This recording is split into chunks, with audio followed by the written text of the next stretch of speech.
Gente, muito boa tarde a todos. Mais uma aula de direitos humanos. Queria que vocês colocassem o nome completo de vocês. Quem ainda não colocou, lá no chat, para registrar a presença, tá? Para que a gente possa otimizar o nosso tempo e não precisar fazer a chamada, porque aí eu tenho o registro das pessoas que entraram na sala de aula e que estavam aqui com a gente, tá bom? Então, coloque lá, por gentileza. Então, na aula passada, nós estávamos dentro de aplicação da dignidade da pessoa humana no âmbito da mulher. Nós vimos crime de pornografia da vingança e vimos crime de registro não autorizado da intimidade sexual.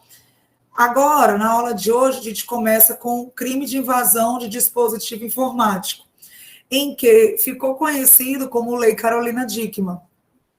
É a Lei 12.737 de 2012.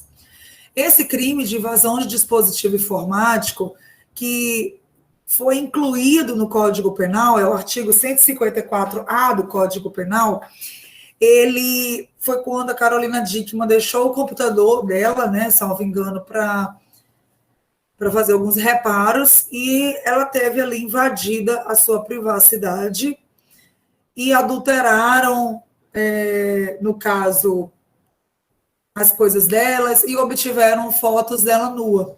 Então, essa lei foi um marco para a proteção dos direitos humanos. Aqui é de todos, né? Mas eu coloquei aqui da mulher, no sentido de que com ela aconteceu isso, então a gente está trazendo aqui para vocês também. É o artigo 154A do Código Penal. Vamos abrir para que a gente possa fazer a leitura.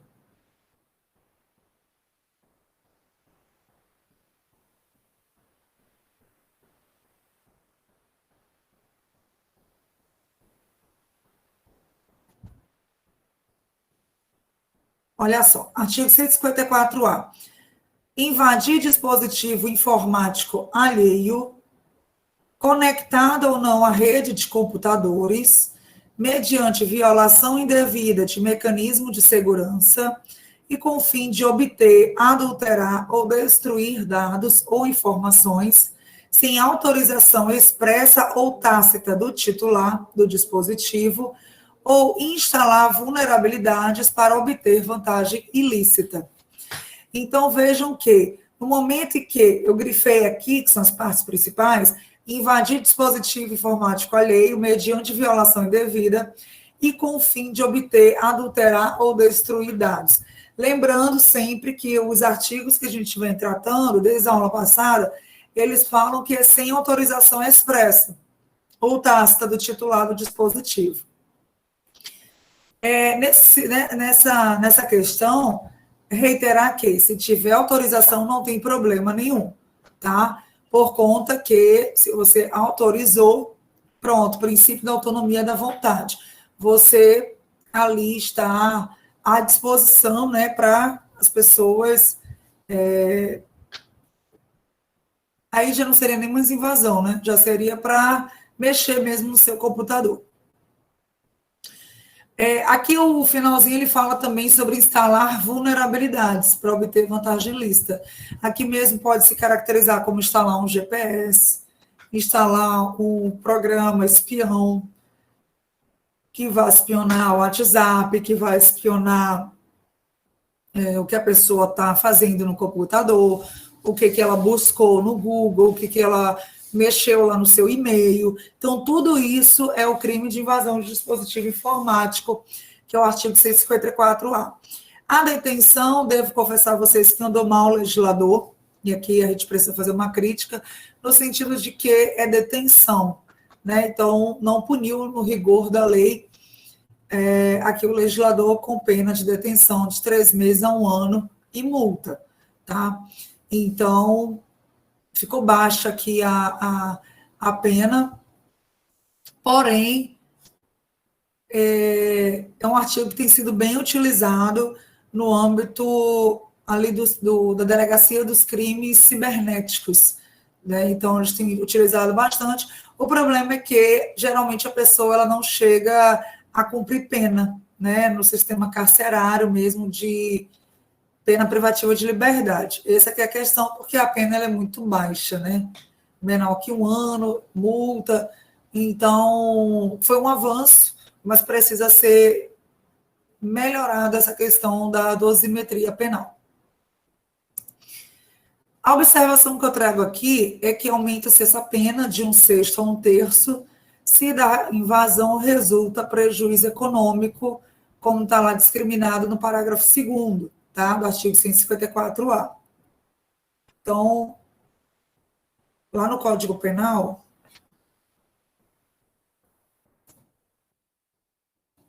vou colocar aqui,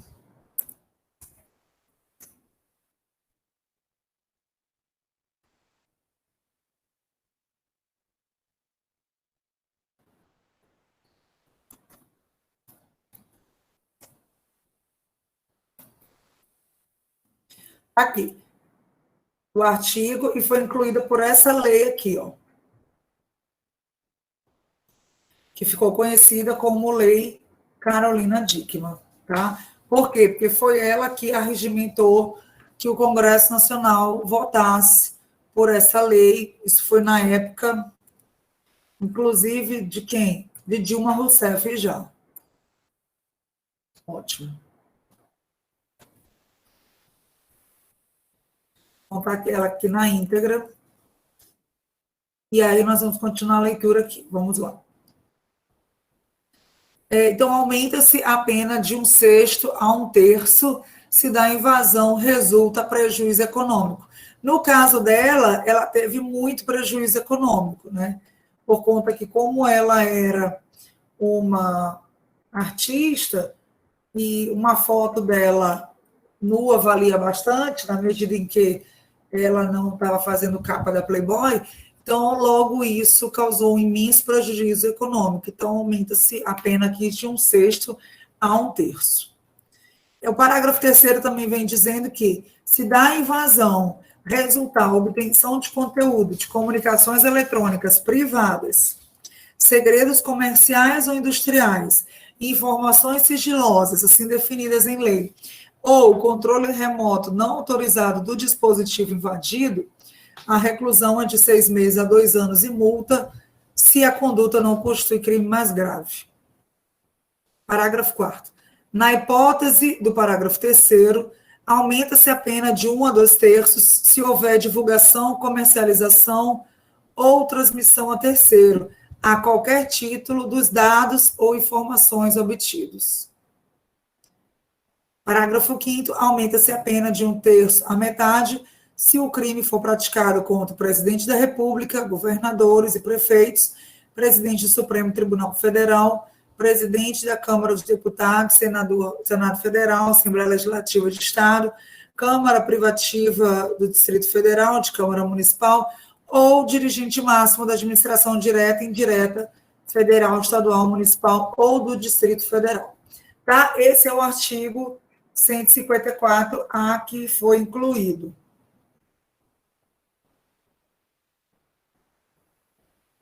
Tá? Então, nós já vimos 206B, 154A, e agora nós vamos ver o 215A. Esse é o crime que ficou conhecido como não é não no carnaval, né? Então, tem uns 2 carnavais que já vem trazendo essa bandeira do não é não. Foi incluído pela Lei 13.718, de 2018, é o artigo 215A do Código Penal, e ele vem tratando justamente o seguinte: artigo 215A, praticar contra alguém, e olha a questão da anuência, né, a questão da autorização, praticar contra alguém e sem a sua anuência, ato libidinoso, com o objetivo de satisfazer a própria lascívia ou a de terceiro, 2 pontos. Reclusão de 1 a 5 anos, se o ato não constitui crime mais grave. Então, o fato de você cometer qualquer ato libidinoso, e hoje até um beijo lascivo pode ser caracterizado como importunação sexual, aqui também foi um dos crimes para resguardar os direitos humanos da mulher, principalmente a sua honra, a sua privacidade, a sua liberdade, né? Então, agora, por que aqui o crime fala ou de terceiro?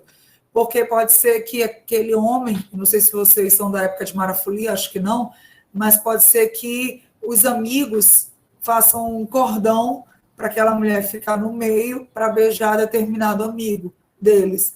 Então, o fato de você armar ali uma situação para aquela mulher não ter como se sair daquele momento, ou seja, ter a sua dignidade da pessoa humana vilipendiada, aplica-se também o 215A, tá?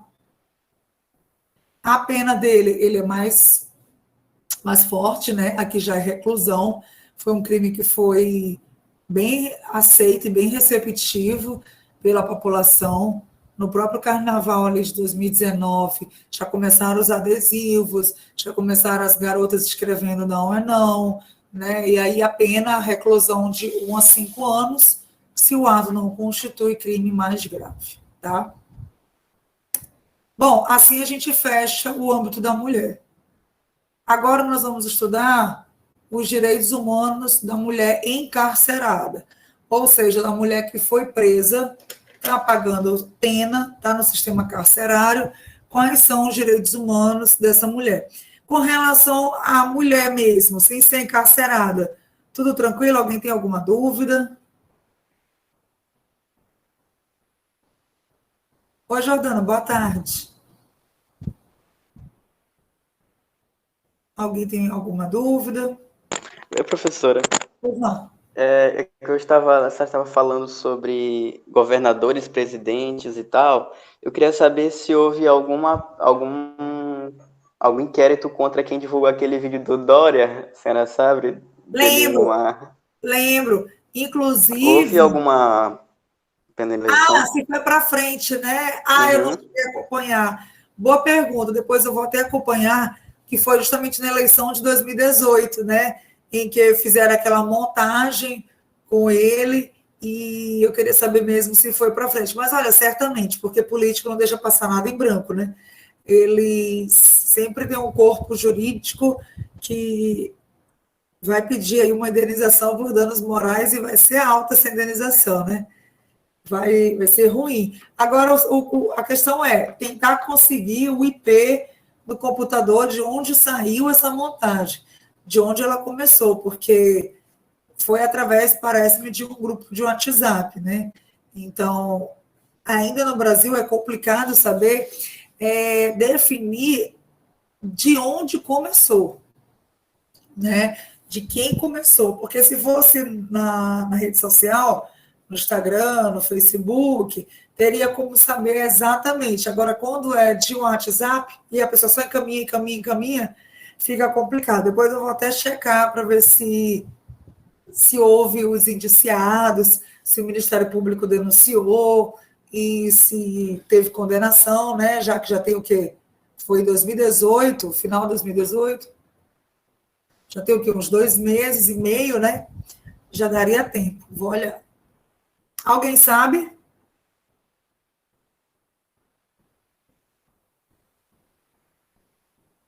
Acho que, não sei se vocês lembram desse caso, mas foi um caso que foi bem comentado na época.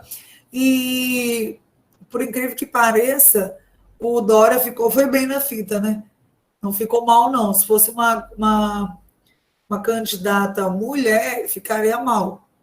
Mas homem, as pessoas falaram, foi assim, nossa, olha, nessa idade, ainda fazendo essas coisas e tal. Então, assim, Professor, oi.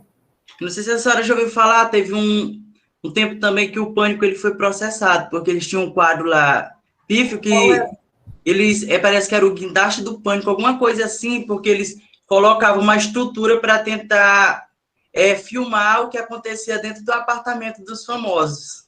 Meu Deus, eles são Aí loucos. e teve até uma mulher lá que eles tiravam até eles invadiam a privacidade, né? No caso, e até conseguiram Total. filmar E a a mulher casa lá é em quase que um momento íntimo. Eles foram processados por isso aí. Meu Deus, eles são loucos. E que isso daí A casa. Invasão da privacidade. Eles quebraram tanto direito aí, professora. Foi mesmo. E será que o Ibope deles foi tão bom assim ao ponto de ter como Tudo pagar? por audiência, né, no caso. Olha, mas eu nunca tinha visto isso. A pessoa entrar dentro da intimidade alheia nesse sentido, né? De botar o quê? Uma lupa, é? Uma lupa. Não, no caso era tipo, eles montavam uma estrutura, às vezes era drone. Tá entendendo? Caramba. É loucura isso aí. Uma vez entrou um drone aqui em casa. Aí eu peguei e fiz um gesto obsceno, né? Aí ele subiu o drone. Aí eu disse, olha, tava querendo dar uma marocada aqui na minha casa, né? Aí quando ele desceu na varanda, eu peguei e fiz um gesto obsceno. Aí na mesma hora subiu. Acho que ele pensou que eu ia dar uma porrada, né? Porque aí imagina, o prejuízo, né? Porque drone é caro. Eu fui olhar uma vez ali no shopping, tinha uns drones lá de 2, 3 mil reais e ele estava voando baixo. Então, se você pegasse, né, batesse, iria dar um prejuízo aí ruim para a pessoa. Mas a gente se sente invadido mesmo na sua privacidade.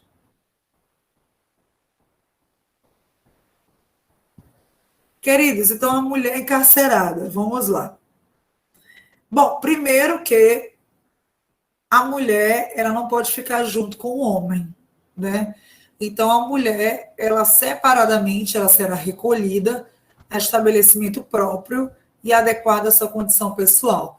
Então, desde os inícios dos tempos, a Lei de Execução Penal, que é a LEP, ela é da década de 80, ela traz a informação para a gente que a mulher, ela tem que ficar apartada do homem no artigo 82, parágrafo 1º. É a Lei 7.210. Veja, por favor, se vocês têm essa lei. Vou colocar ela aqui no o link Lei, dela para professora? vocês. A Lei de Execução Penal. Deixa eu só pegar o link para passar para vocês. Mas eu queria saber se tem mesmo no Vadimeco. É a 7210 de 84. Ó, o link está aqui.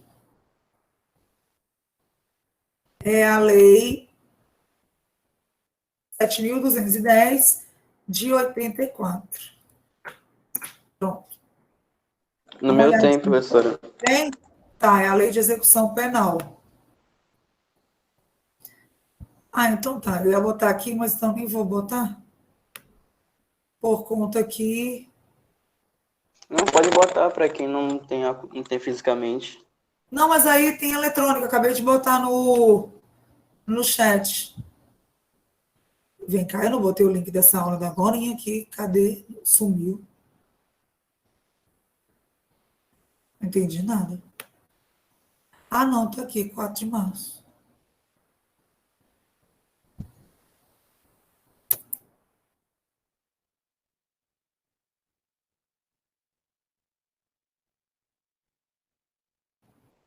Então, vamos lá. Então... Professora, rapidão, desculpa. Esse slide que você está usando nessa aula de hoje, ele não é nenhum dos dois que você colocou na plataforma, né? Ele é um outro. Deixa eu lhe explicar. Eu só coloco na plataforma depois que eu termino de dar aula. Ah, entendi. Obrigada. Entendeu? Então, por exemplo, o último que está lá na plataforma é da aula passada. Eu não boto antes de dar a aula para não perder a surpresa, né? Eu só boto depois. Então, esses daqui vão estar só 5 horas, tá? Tá bom.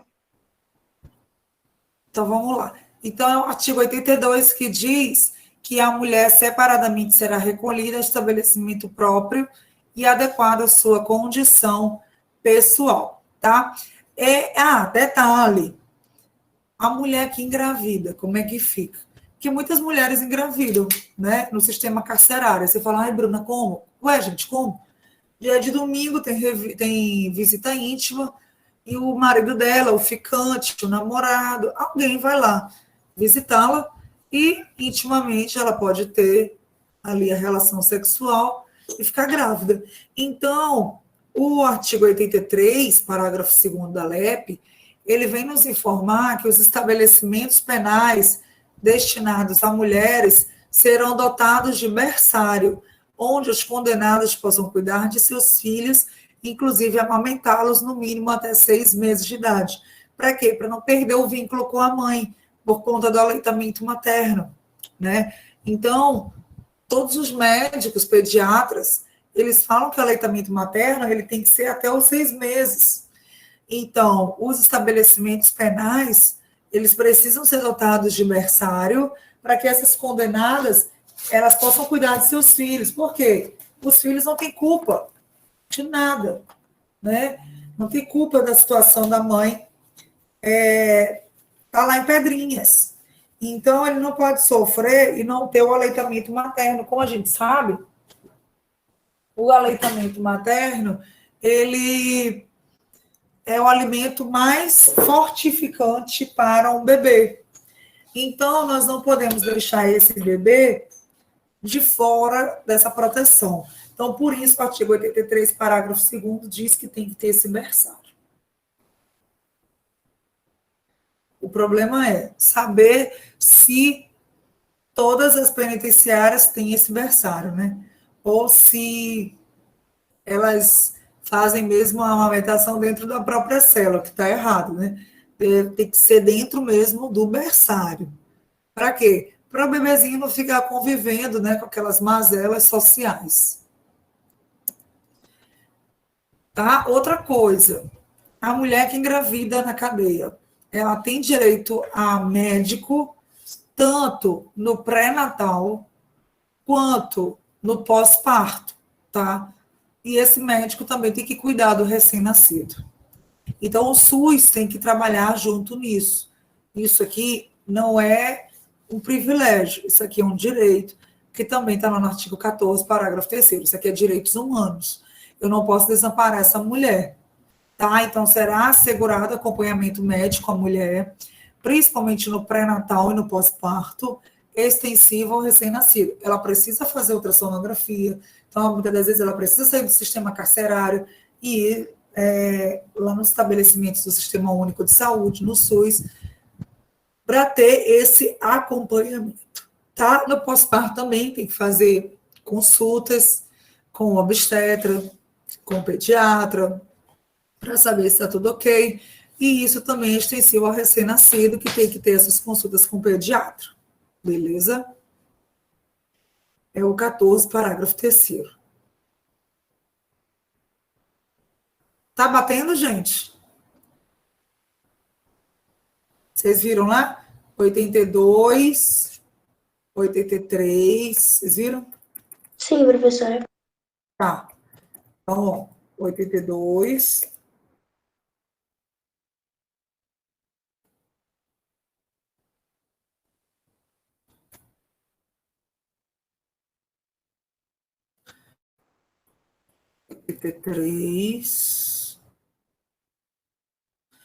O 83 é o parágrafo 2º, que inclusive, gente, em 2009, né, foi alterado para colocar esse regramento de uma forma melhor redigida.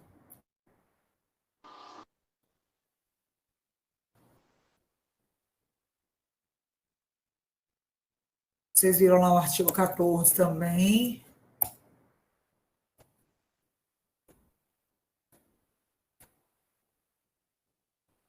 Vamos lá para o início.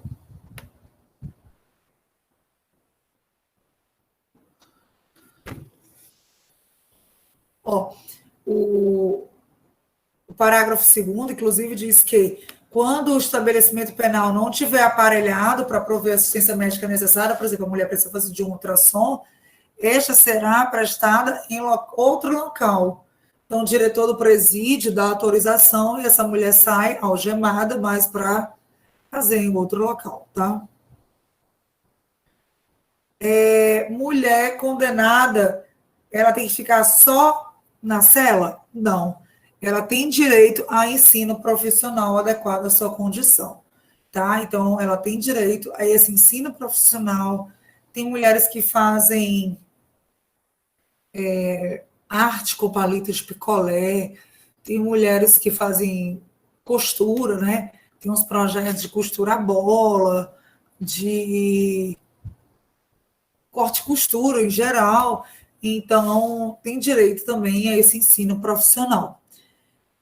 Outra situação é que no estabelecimento para mulheres somente se permitirá o trabalho de pessoal do sexo feminino, salvo quando se tratar de pessoal técnico especializado. Por quê?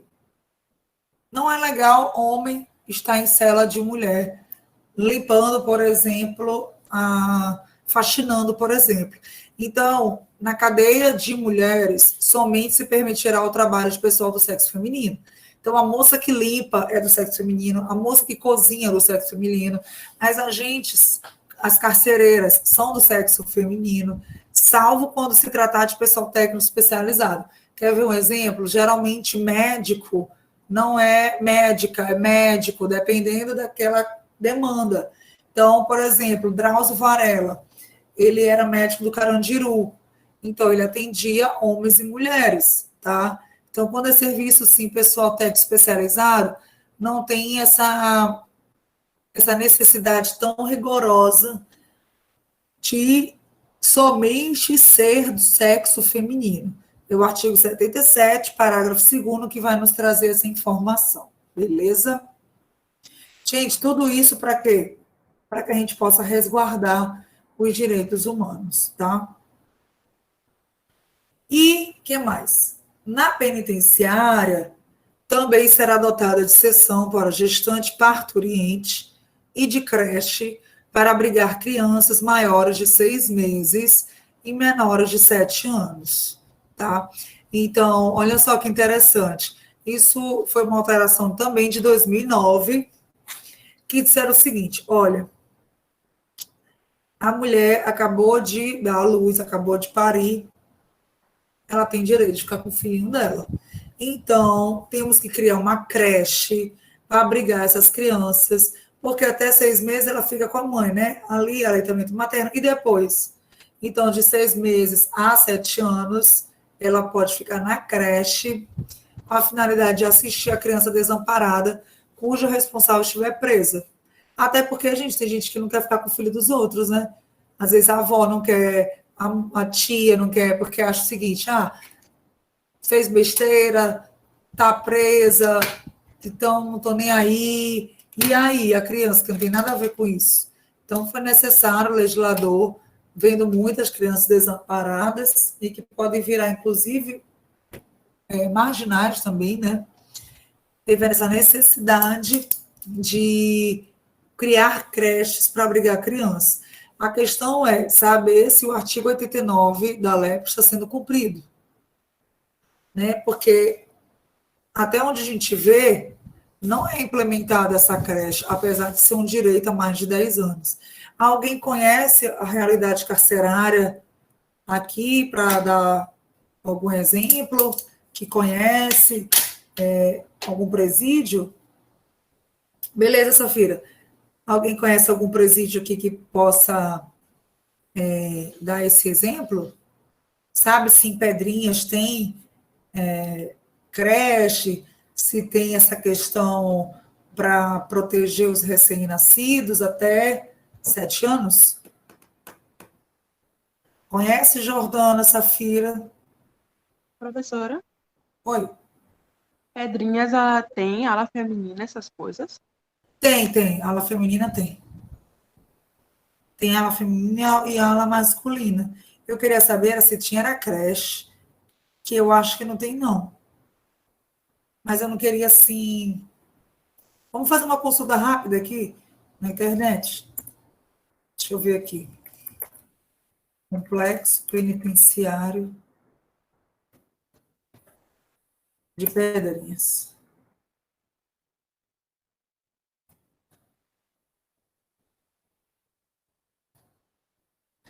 Veja como é Pedrinhas por dentro.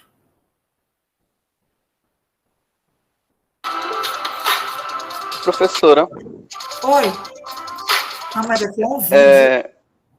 em Pedrinho, se houver a creche, ela fica dentro do presídio? Isso, exatamente. Mas não perto das celas, entendeu? Assim, apartado. igual a sala do advogado, que fica apartado. Professora, Oi, eu achei uma aqui que diz assim, que governo inaugura brinquedoteca em berçário da UPR Feminina de São Luís. o PR, é? Olha aí, tem até Sim. brinquedoteca, que legal, deixa eu ver. Brinquedoteca, no caso. PR de São Luís. Olha aí, mas já é uma vantagem, né? Uhum. Para as crianças brincarem. Esse aqui, né? Ó, Sim. inaugurou berçário com a brinquedoteca. Olha aí, ó, gente. Que show! Ou seja, o que eles estão fazendo? Eles estão cumprindo a lei, ó. Olha aí, Maranhão. Vamos ver.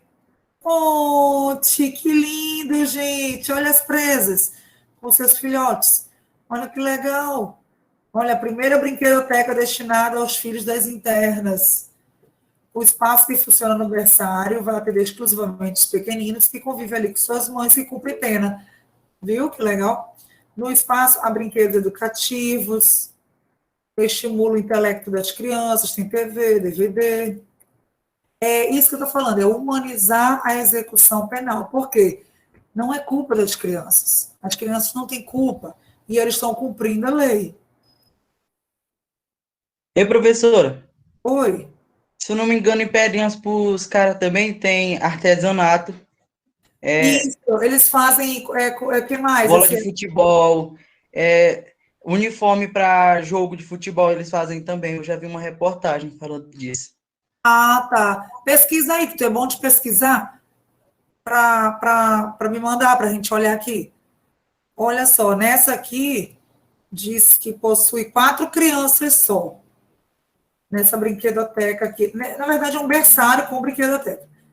Tenho 4 crianças no momento da reportagem, uma de 1 mês, a outra de 6 meses, outra de 1 ano e 2 meses, e que os meninos permaneceram com as mães até completarem 2 anos.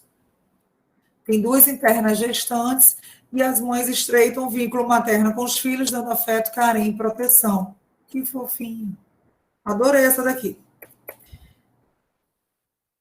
Eu queria ver se tinha em Pedrinhas. Deixa eu botar essa mesma frase. Não. Pedrinhas, berçário.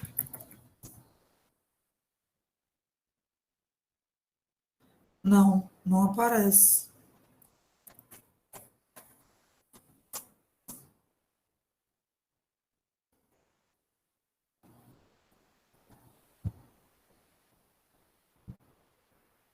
Ó, penitenciária feminina de Pedrinhas, completa 2 anos.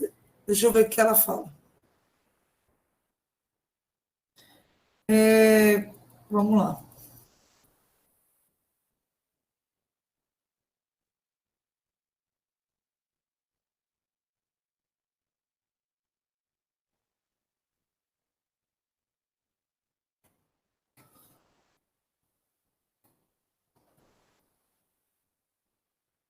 Gente, tem, olha aqui a palavra aqui, ó, berçário, ó. Tem 2 celas para encontro íntimo, 3 espaços para banho de sol e berçário, tem. O berçário possui 6 celas, na verdade é o espaço de 6 celas, e permite que as presas grávidas ou com seus bebês tenham o melhor cuidado com a gravidez e mais privacidade de seus filhos. As crianças ficam de 6 meses a 1 ano com as mães. Eu acho que depois que vão para o berçário, para a creche. Ah, não, gente. Eu tô aqui confundindo. Uma coisa é berçário, outra coisa é creche. Tem que saber se tem creche também. O nome do berçário é Lírio do Campo. Então, Pedrinhas tem berçário. Eu queria saber se tinha na creche. Alguém achou?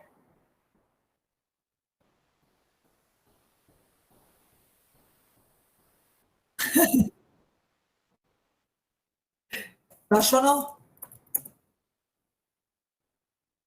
Queria ver como é que era esse berçário, que eles botaram errado, gente. Não era para ter botado em cela. Era para ter feito igual como a gente viu naquela foto. Criança não pode estar vendo ambiente de cela. Você pode até pensar assim, ô, professora, ela vai lembrar é muito. Lembra, fica no subconsciente. Rapidinho, só fazer mais uma busca aqui. Foi a palavra berçário. Se aparece mais uma vez.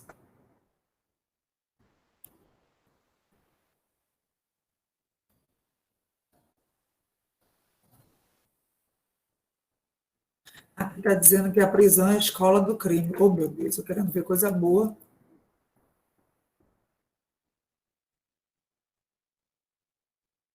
Eu acho que era só aquilo mesmo. Se vocês acharem, Paulo também disse que ainda não achou nada. Mas pelo menos a gente viu que é verdade, né? Que existe. Vocês viram aquela discussão, gente? Eu fiquei muito chateada de uma discussão que estava tendo nas redes sociais, que o governo estava licitando para aquisição de 11 alojamentos para quartos íntimos para os presos por suas relações sexuais. Por que eu fiquei muito chateada? Porque as pessoas estavam levando de chacota, né? Dizendo assim, gastar dinheiro para preso ficar tendo relação sexual, o governador sabe. Agora, vacina para Covid, cadê?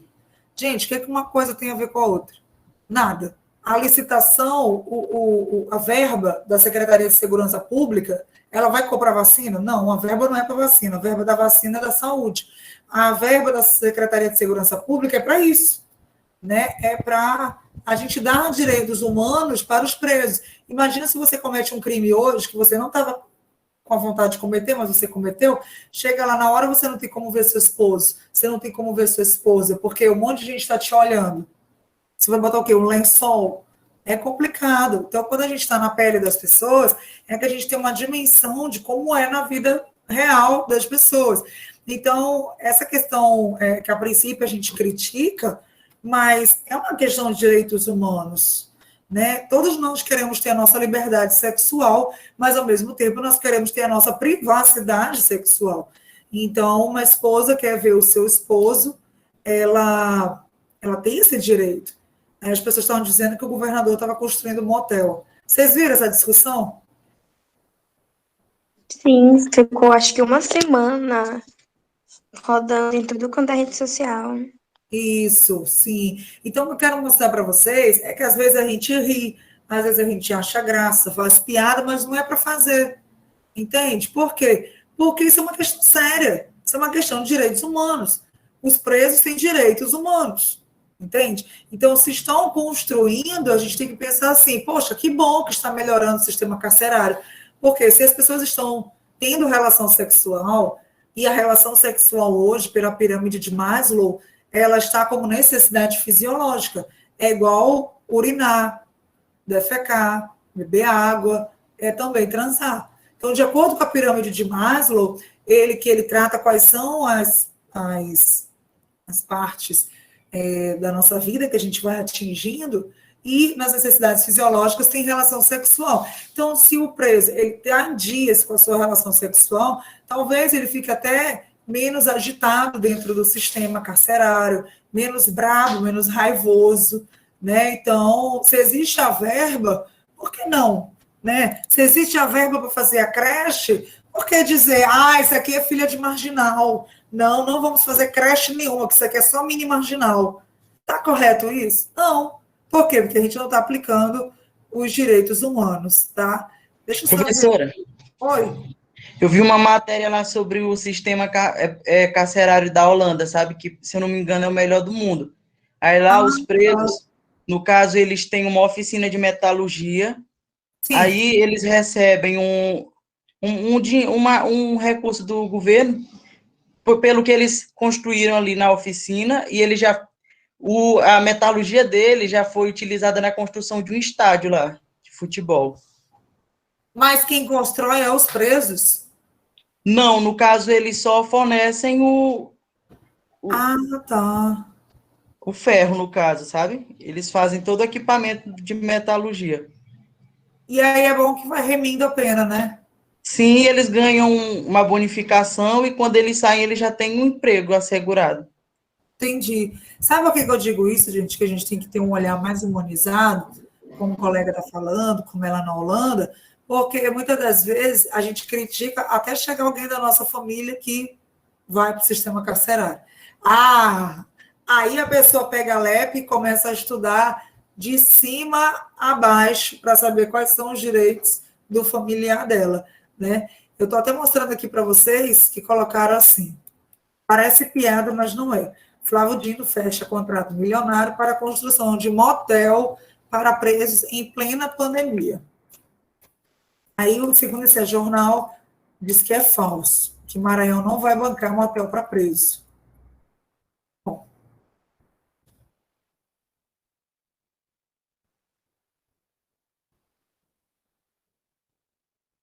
O governo do Maranhão autorizou a construção de módulos íntimos e não de motéis. É isso que eu... Gente, pessoal, quando ele quer ganhar like, né? Aí fala que vai construir motel para preso. Não é motel, é módulos íntimos em 11 unidades prisionais. E isso, gente, está na lei, artigo 41 da LEP, que a gente está estudando, tá? Vamos ver se está na lei mesmo, porque aluno de direito tem que ir para a lei. Vamos para a lei. Ó, artigo 41. Vamos ver. Ó, constituem direitos do preso. Aqui, ó.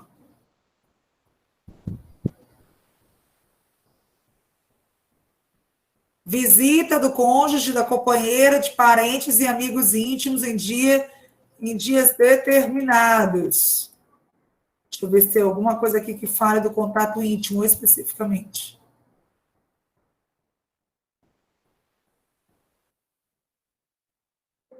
Não, já está dentro daqui, né? Visita do cônjuge, já está dentro daqui. A visita íntima. Ou seja, está dentro daqui dos direitos do preso. Isso aqui é algo estratosférico? Não. Isso aqui são direitos humanos, tá? Vocês que vão ser advogados, saibam. Entrevista pessoal e reservada com o advogado. Devem ser observados pelo juiz ao aplicar a lei. E é justamente o seguinte, artigo 8º do CPC, abra lá. Ao aplicar o ordenamento jurídico, o juiz atenderá aos fins sociais e às exigências do bem comum, resguardando e promovendo a dignidade da pessoa humana.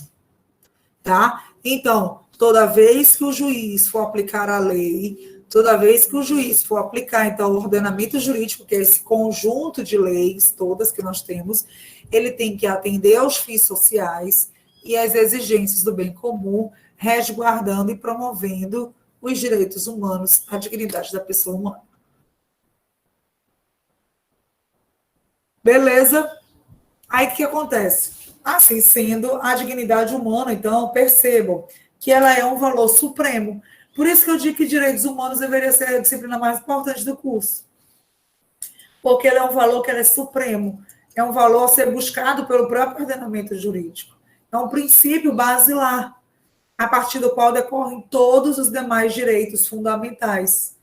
Então, quando eu digo assim, gente, vamos estudar direitos humanos, significa que é norma fundante. Imagina uma casa. Os direitos humanos, ele está no alicerce dessa casa. Tá? Ele está ali no pilar dessa casa. Então, os direitos humanos é norma fundante, é norma orientadora e é norma condicional, tá? Não só para criação, interpretação e aplicação, mas para a própria existência do direito. O direito ele só existe se ele for calcado nos direitos humanos, tá? E é nele que se assenta, então, a estrutura da República Brasileira, lá no artigo 1º, inciso 3. Lê para mim o artigo 1º, inciso 3. O caput, inciso 3, por gentileza.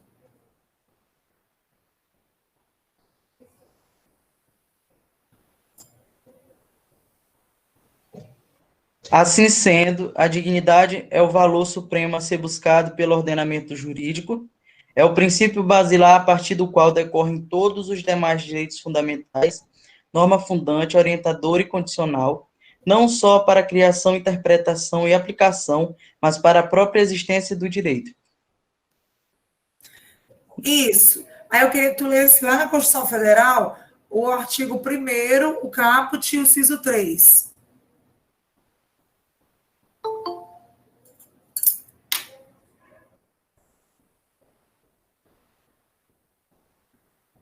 Artigo 1º é? Isso, caput e depois o inciso 3.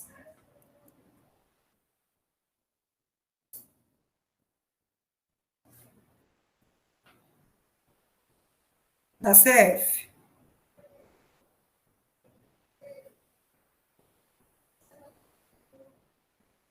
Só um momento, professora. Tá.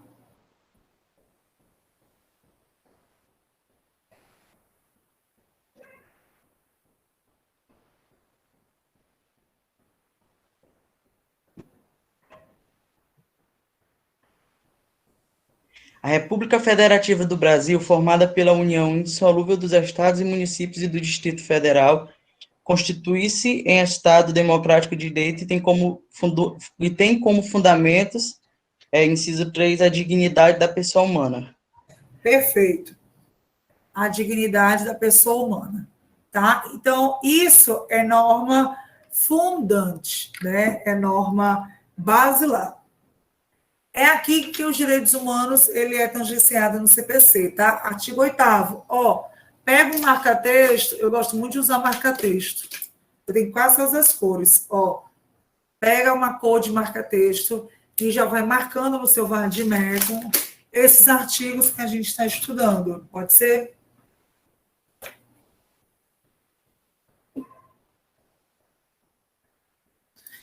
Bom, com relação ao CDC, onde que o CDC ele trata de direitos humanos? Lá no artigo 4 do CDC, tá? Vou colocar aqui para vocês o link do CDC, mas eu tenho certeza que vocês têm no vade-mecum.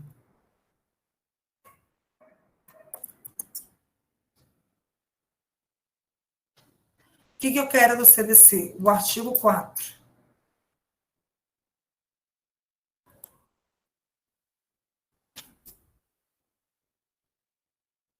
O artigo 4 ele fala assim: a Política Nacional das Relações de Consumo tem por objetivo o atendimento das necessidades dos consumidores, vírgula, o respeito à sua dignidade. Está aqui. Então, os direitos humanos percebam que ele está em todas as esferas. Já observaram isso? Ele está no CPC, ele está no CDC, ele está na Constituição, ele está nas normas trabalhistas, ele está na esfera da mulher encarcerada, tá?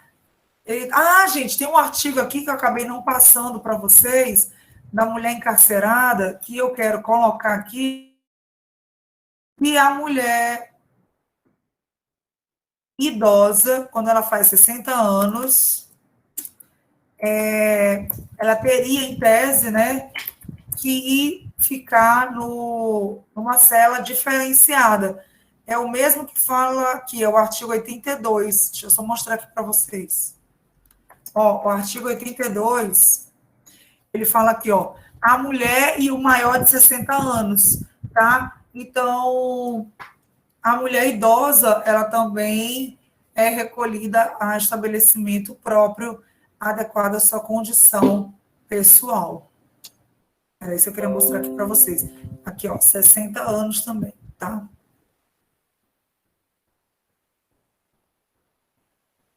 Acharam o artigo 4 do CDC?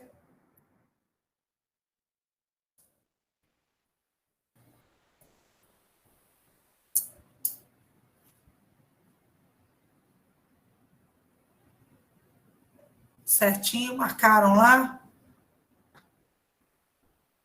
Porque na sequência, gente, a gente vai falar de súmulas do judiciário, tá? A gente vai entender o que é súmulas e, para quem ainda não sabe, e vamos agora não mais ver as legislações.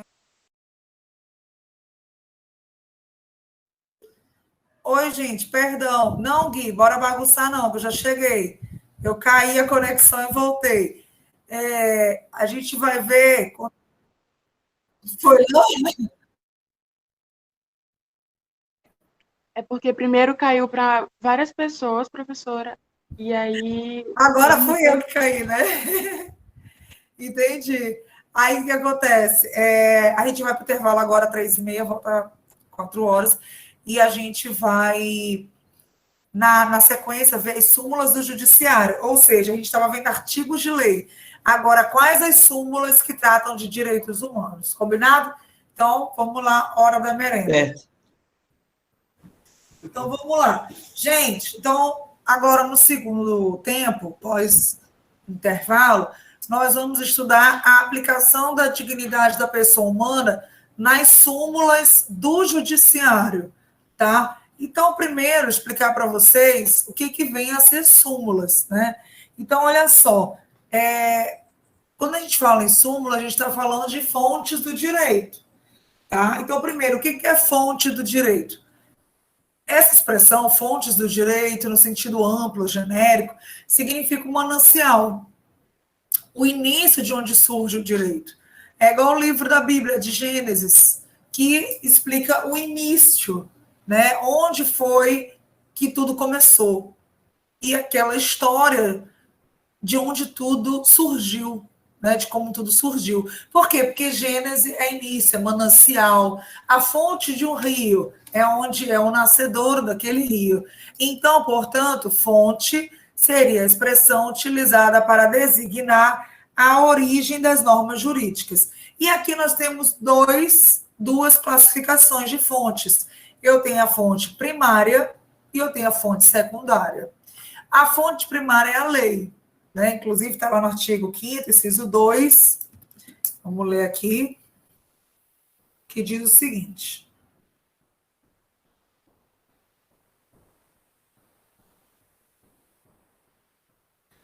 ninguém será obrigado a fazer ou deixar de fazer alguma coisa, senão em virtude de lei. E é por isso que vocês têm vadimeco. Por quê? Porque essa é a principal fonte do direito, que é a lei. Agora, as fontes secundárias são os costumes, a analogia, os princípios, a doutrina e a jurisprudência. As súmulas, elas estão dentro daqui da jurisprudência, por isso que eu grifei. E onde que está as fontes secundárias? Está no artigo 4 da Lei de Introdução às Normas do Direito Brasileiro, que é a LINDB. Antes a gente chamava de LIC, Lei de Introdução ao Código Civil. Só que começaram a perceber que, na verdade, ela não é só para o Código Civil, mas ela é para o direito em si brasileiro. Aí o que acontece? A LINDB é o decreto 4657 de 42, decreto-lei.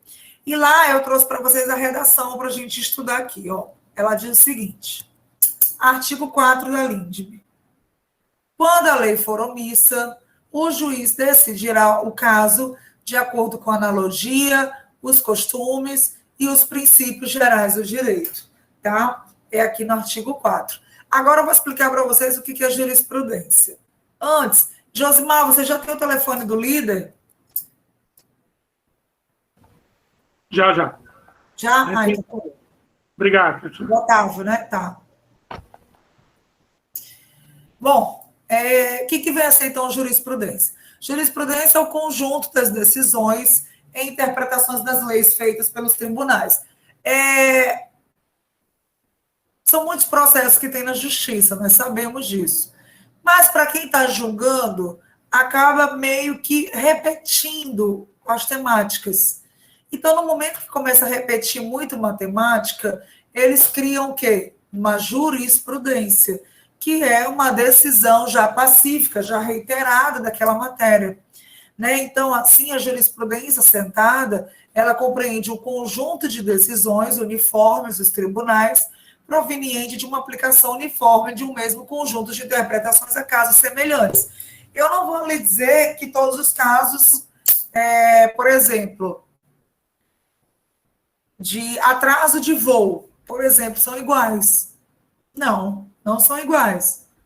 Porque cada um tem um fato, cada um tem um caso concreto. Um poderia estar indo apenas visitar uma família e pode atrasar. o outro poderia estar indo fazer a prova final do concurso de juiz.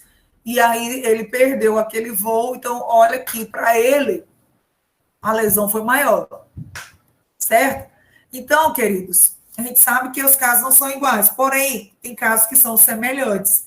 Para esses casos, o juiz, ele adota a jurisprudência, tá? Então, essa aplicação uniforme a casos semelhantes. E o que vem ser a súmula? A súmula é o seguinte, esses juízes, eles não podem fazer artigos de lei, porque eles não constituem um poder legislativo, que é quem legisla, que é quem faz lei. Mas o poder judiciário, às vezes até cansado de ver a mesma matéria sempre sendo tratada, o que ele faz? Ele vai fazer a súmula, que é como se fosse, entre aspas, a lei do judiciário, né? Então, denomina-se súmula um verbete que registra a interpretação pacífica ou majoritária adotada por um tribunal superior. Exemplo, STF, STJ, TST, ou seja, Superior Tribunal Federal, Superior ou Supremo Tribunal Federal, Superior Tribunal de Justiça, Tribunal Superior do Trabalho, a respeito de um tema específico, a partir do julgamento de diversos casos análogos, com a dupla finalidade de tornar pública a jurisprudência para a sociedade, bem como de promover a uniformidade entre as decisões. Então, o bom da súmula é que você já sabe o que o judiciário pensa quanto àquela matéria. E isso é muito interessante, porque quando você vai fazer uma petição inicial, para entrar com uma demanda na justiça, você já previamente consulta o entendimento do judiciário quanto àquela matéria, você pode colocar ela, inclusive, na sua petição, e isso faz com que você tenha mais chances de ter o seu provimento aceito, tá?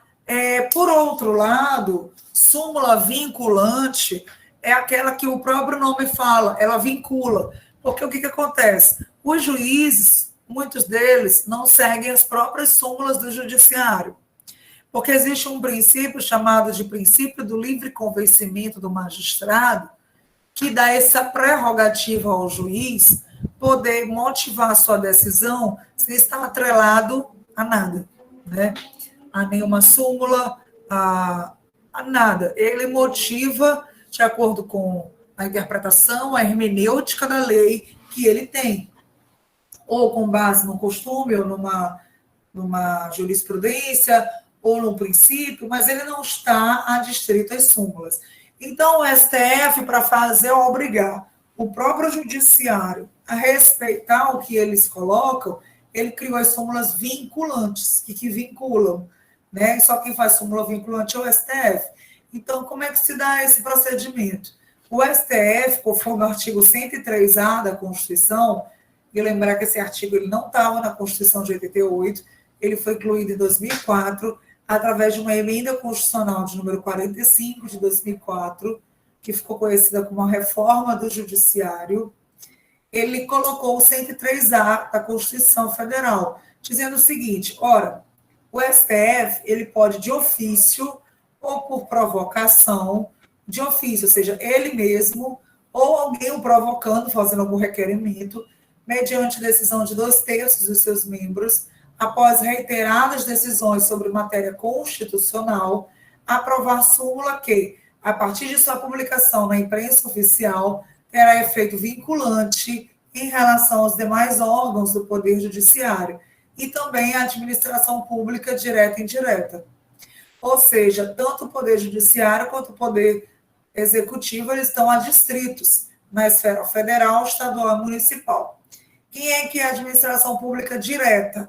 União, estados, Distrito Federal e municípios. Quem que é a administração pública indireta? Autarquias, fundações, empresas públicas, sociedade de economia mista. Exemplo de autarquias. No Maranhão, Detran, Procon, né, a nível federal, IBAMA. Exemplo de empresas públicas, Correios, que é a nossa ECT, Empresa Brasileira de Correios e Telégrafos, Caixa Econômica Federal, Empresa de fundação, a Fundação Souza Andrade, da UFMA, a Fundação Getúlio Vargas, a própria UFMA é uma fundação, né? Temos a Fundação da Memória Republicana, de José Sarney, que fez, né, a Memória Republicana, tá? E exemplo de sociedade de economia mista, nós temos Banco do Brasil e Petrobras, os maiores exemplos. A todos eles estão vinculados às súmulas do STF, tá? Bem como também o STF ele pode revisar ou cancelar. Quando é lei, a gente fala que revogou, né? Mas quando é súmula, a gente não pode dizer que revogou porque não é lei. Então, a gente diz que ele cancelou a súmula, tá? E quando ele edita, ele revisa a súmula. Bom, existe uma lei específica, só para tratar de súmula vinculante, que é a Lei 11.417 de 2006. Depois vocês dêem uma olhada com maior afinco. Observação que eu trago aqui para vocês, que a súmula, qual é o grande objetivo dela?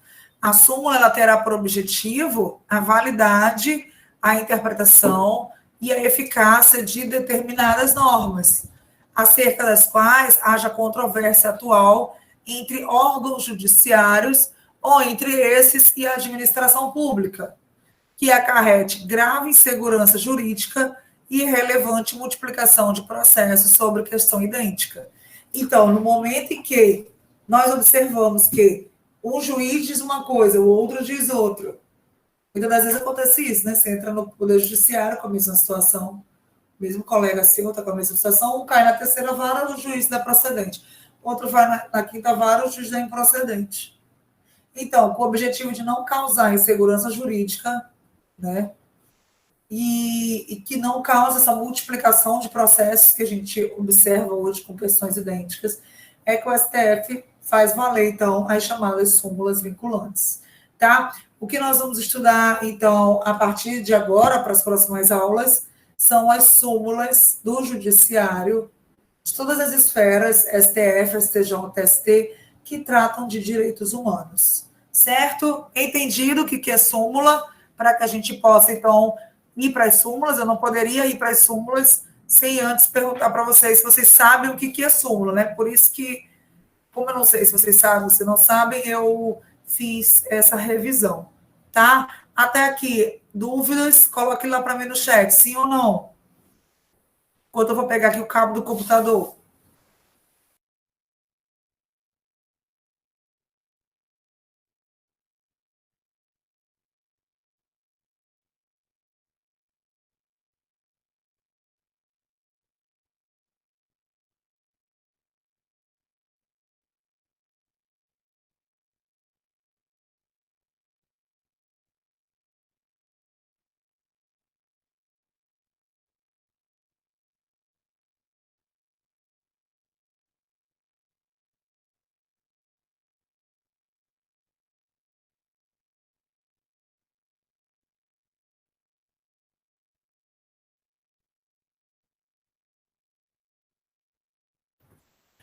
Oi, Josimar, dúvidas? Pode falar. Oi, Josimar, pode falar sua dúvida. Não, meu sim foi que perfeito, entendimento. Ah, tá, beleza. Então, queridos, os demais que não responderam, eu vou entender que tá tudo tranquilo, viu? Então, vamos lá. Bom, a primeira súmula que a gente vai tratar hoje é da questão das algemas, tá? Então, muitas das vezes, a gente observa que o uso de algemas fere os direitos humanos.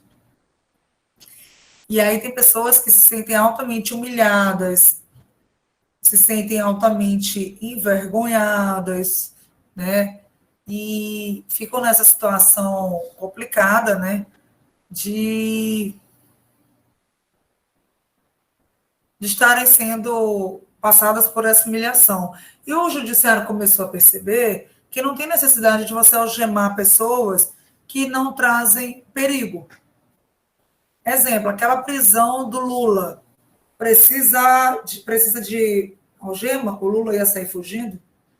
O Lula representa um perigo para a sociedade? Um senhor daquele, idoso?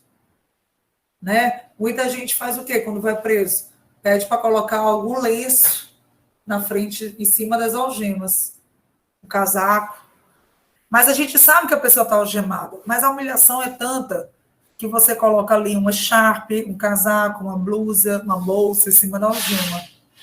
Então, o STF traz a súmula vinculante 11, que ela vai dizer justamente o seguinte, que, olha, só é lícito o uso de algemas em casos de resistência e de fundado receio de fuga, ou de perigo à integridade física própria ou alheia, por parte do preso ou de terceiros. E toda vez que você algemar alguém, você tem que justificar por escrito essa excepcionalidade, porque senão vai ter consequências. Qual é a consequência? Sob pena de responsabilidade disciplinar, civil e penal, ou seja, 3 esferas, administrativa, civil e penal, do agente ou da autoridade. E pode até mesmo ocasionar a nulidade daquela prisão. O advogado dessa pessoa presa pode pedir a nulidade do prisão ou do ato processual que se refere, sem prejuízo de depois e ainda entrar na justiça contra o Estado, pedindo indenização por danos morais, por questões de responsabilidade civil, tá? Então, olha só que interessante essa súmula. O que vocês acham? Concordam com essa súmula ou não? Tem mesmo que algemar todo mundo, mesmo que a pessoa não apresente perigo? O que vocês acham? Professora, eu concordo com a súmula.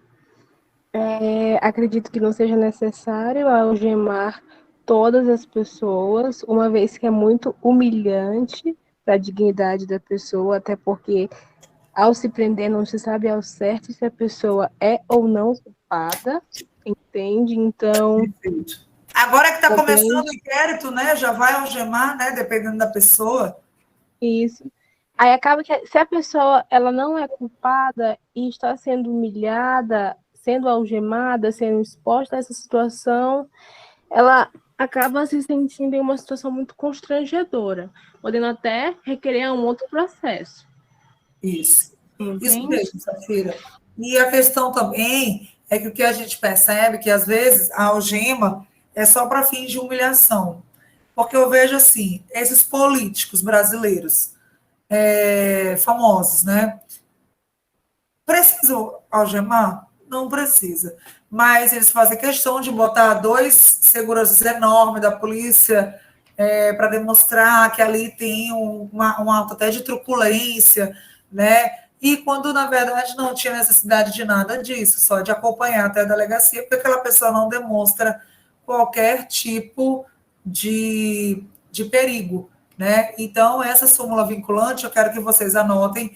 Cuidado na prova, gente, porque o nome da súmula não é súmula 11. Quem botar súmula 11, eu vou zerar a questão, porque a súmula 11 ela fala de outra coisa. Essa é a súmula vinculante 11, tá bom? Por favor, cuidado com isso. Quem já foi meu aluno aqui sabe. Quem já foi meu aluno aqui, além de Safira? Safira já foi história do direito, né, Safira? Sabe como eu sou rigorosa nessa questão. Se botar a súmula vinculante 11, tá errado, gente, porque é a vinculante número 11, tá? Eu gosto de tudo bem explicadinho, para que a gente não tenha nenhum erro na hora de responder a questão.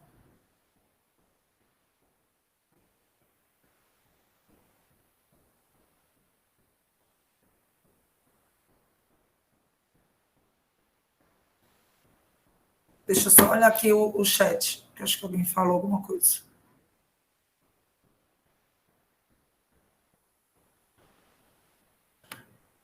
João Paulo, pode falar.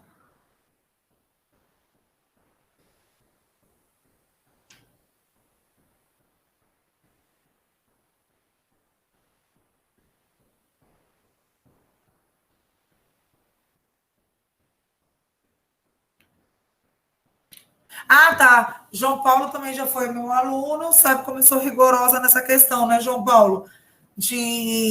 Das bases legais, para vocês não confundirem as bases legais, tá? Eu tinha colocado aqui no meu celular Lula preso algemado. Na verdade, acabou aparecendo foi imagens de outros políticos famosos, e aí eu queria mostrar aqui para vocês. Por exemplo, ó, o caso aqui do Cabral, ó. Dizendo a Polícia Federal que a algema no pé e na mão de Cabral foi para a segurança do preso. Jamais. Cabral pode entrar com processo na justiça. Me diz uma coisa, essa imagem aqui do Cabral algemado nos pés, tem necessidade, gente? Nos pés e nas mãos? Nenhuma. Nenhuma, né? Depois acho que eu vou até salvar essa foto aqui para botar nos slides de vocês, para melhor mostrar. O que eu fico triste é da Polícia Federal ainda dizer... Não, gente, olha isso aqui, olha isso aqui. O político ainda ficou com um cinto que prendia seus pulsos para sequer levantar os braços. Gente, segundo a Polícia Federal, ele deve ser tratado como um preso comum. Ninguém está discutindo aqui se ele tem que ser tratado como um preso comum ou não. Está aqui o cinto, ó. Não, professora, além disso, mesmo tem que ser tratado como um preso comum, mas quem foi que falou que um preso comum tem que ser levado com os pés amarrados e com um negócio onde ele não pode nem sequer levantar os braços? Professora. Exatamente. Professora. Mas não. Ele tá parecendo que tá indo para um manicômio, aqueles caras que usam camisa de força. Só faltava colocar camisa de força, foi só que faltou. Gente, nem Fernandinho Beiramar botaram um cinto desse nele. Eu só sei de uma coisa, isso aqui é totalmente contrário aos direitos humanos. Totalmente, não tem nem o que falar. Esse caso aqui me chamou bastante atenção agora. Vou colocar aí depois, inclusive, lá nos slides de vocês. Um outro aqui que eu estava olhando, cadê? Foi do Cabral. Deixa eu ver aqui. Deixa eu ver. Obrigada. Teve o do Cabral, mas teve um outro que eu estava olhando aqui também, que me chamou a atenção. Olha, nesse aqui do japonês da Lava Jato, lembra, gente? Ele se aposentou, né? Eu estou vendo aqui que o Lula não está algemado nesse momento. Olha, ele está só com a mão para frente. Não está algemado. Causou polêmica nas redes sociais. Ok, é preciso um homem desse aparato todinho aqui do lado, gente? Um senhor desse idoso, o que o Lula vai fazer? Vai correr? Né? Vai... Sabe? Não tem necessidade. Mas, quanto a isso, a súmula não fala. Vamos ver a questão aqui mesmo da algema. Eu tinha visto um outro político aqui, agora não estou vendo mais, mas essa do Cabral, ela consegue demonstrar bem o que eu estou querendo me expressar. Ah, tá aqui. Vocês acham que tem necessidade do Cabral ter sido levado no camburão, desse jeito aqui? Precisa, gente. O que esse homem apresenta de tão grave no sentido de ser levado na gaiola? Nada, acho que a polícia achou que ele era algum tipo de Arnold Schwarzenegger, não é possível. Só pode. Porque, gente, pelo amor de Deus, totalmente sem necessidade. Tem uns outros políticos aqui, depois que vocês também podem fazer essa comparação. Aqui no Maranhão, eu me lembro que aquele que era dono daquela concessionária de veículos, ele foi rir quando ele foi algemado. Como é o nome dele, gente? Aquele que era dono de uma concessionária de veículos aqui no Maranhão, que ele é famoso aqui. Ele foi preso. Vocês lembram o nome dele? Eu não lembro. É Josimar, tu lembra? Mas esqueci o nome dele. Um que é todo bonitão, que ele foi preso. e que ele fez foi rir na hora de bater a foto como preso, ele não ficava sério, ele ficava era rindo e mostrando a algema. Hoje tinha aquela concessionária que ficava em frente ao Shopping São Luís. Me esqueci agora o nome. Alessandro Martins, deixa eu ver. Isso, Bruna. Deixa eu ver aqui se tem a foto do Alessandro Martins algemado.